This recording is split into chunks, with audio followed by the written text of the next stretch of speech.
राजस्थान के सभी भाई बहनों को, बड़े बुजुर्गों को मेरा नमस्कार। आपके लिए यह बहुत ही खास वीडियो होने वाली है। MS news Hindi YouTube channel पर आप सभी का स्वागत है।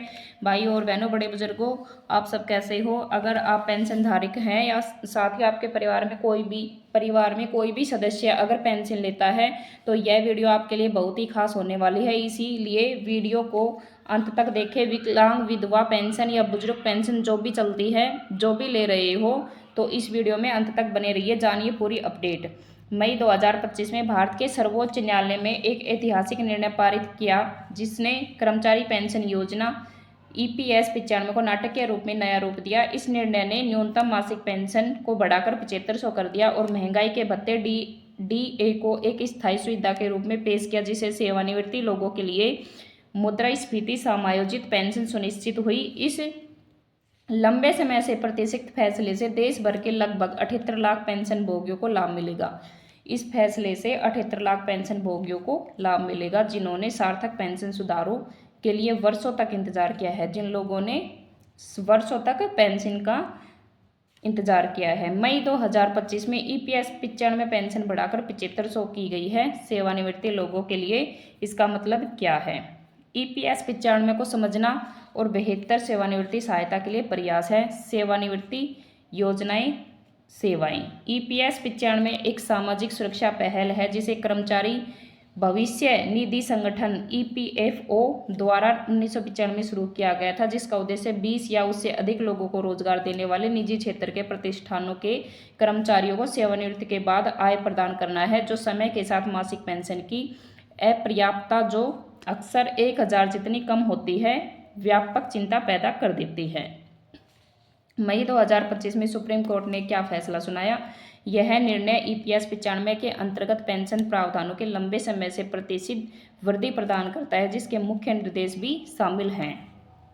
नई न्यूनतम पेंशन 7500 सेवानिवृत्ति लोगों को ठोस राहत प्रदान करने वाली है। 7 गुना वृद्धि हुई है। मतलब पेंशनों में जिनको 1000 रुपये मिलती थी उनको 1000 को बढ़ाकर 7500 कर दी गई है। तो जो पेंशन मिलती थी उसमें 7 गुना बढ़ा दी गई है।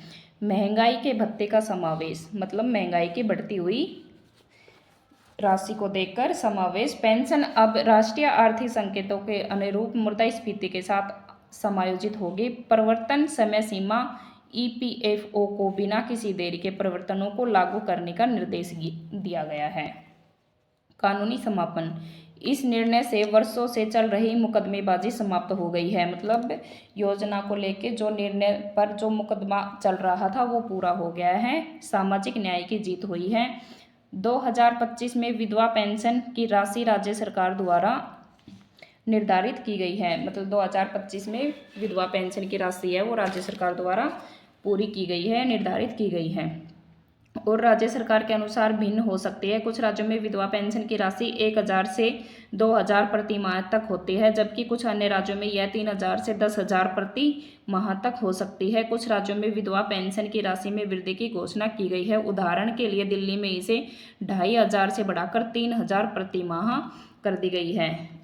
वीडियो में बताया गया है कि मोदी जी ने जो ऐलान किया है वो कुछ राज्यों में 1000 से 2000 होगी। जिनको 1000 रुपये मिलती थी उनको 2000 मिलेगी, जिनको 3000 मिलती थी उनको 10,000 तक भी मिल सकती है हर महीने की।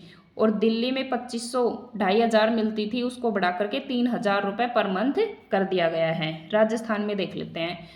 राजस्थान में सरकार ने अल्प आय वर्ग के बुजुर्गों, एकल महिलाओं, मतलब अकेली रहने वाली महिलाएं, विधवाओं और लघु सीमांत कृषकों को मिलने वाली पेंशन राशि को बढ़ाकर 1250 प्रति माह करने की घोषणा की है।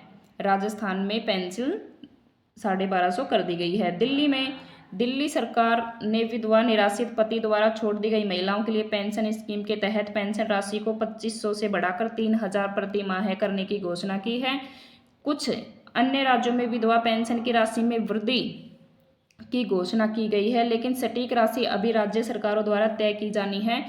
उदाहरण के लिए कुछ राज्यों ने विधवा पेंशन की राशि को 3000 से 5000 प्रति माह तक बढ़ाने की योजना बनाई है। निष्कर्ष, इसलिए 2025 में विधवा पेंशन की राशि राज्य के अनुसार भिन्न होगी। कुछ राज्यों में विधवा पेंशन की राशि में वृद्धि की घोषणा की गई है, जबकि कुछ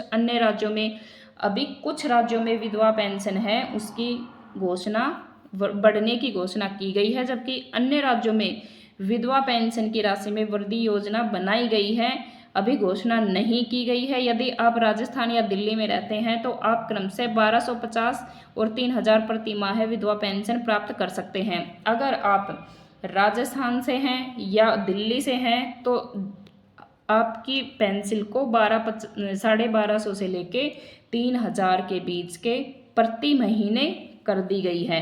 अन्य राज्य में रहते हैं तो आपको अपने राज्य सरकार की वेबसाइट संबंधित विभाग विधवा पेंशन की राशि के बारे में जानकारी प्राप्त करनी होगी। यह बैंक की आंतरिक प्रक्रिया है। देय राशि वसूली खाते अनुपलब्ध धन के अनुसार की जाएगी। रख रखाव शुल्क और अन्य संबंधित शुल्कों के लिए ग्राहकों के खाते की कटौती एक अवधि के आधार पर किया जाएगा। उन ग्राहकों के लिए जिन्होंने सरकार से सहयोगदान लाभ उठाया है, खाते की राशि शून्य माना जाएगा। यह ग्राहक को सरकार द्वारा सहयोगदान खाते में घटाने पर राशि रख रखाव शुल्क फीस अतिदेयबाजी के बराबर हो जाए और इसीलिए शुद्ध कोष शून्य हो जाता है। इसी मामले में सरकार ने शुद्ध कोष शून्य हो जाता है। इसी मामले में सरकार का अंशदान सरकार को वापस कर दिया जाएगा। तो अगर पसंद आई हो तो लाइक करें, कमेंट्स करें, शेयर करें। अगर आपको कोई भी सवाल बाकी रह गया हो तो कमेंट्स जरूर डालें। वीडियो को पूरा और अंत तक देखने के लिए धन्यवाद। जय हिंद, जय भारत।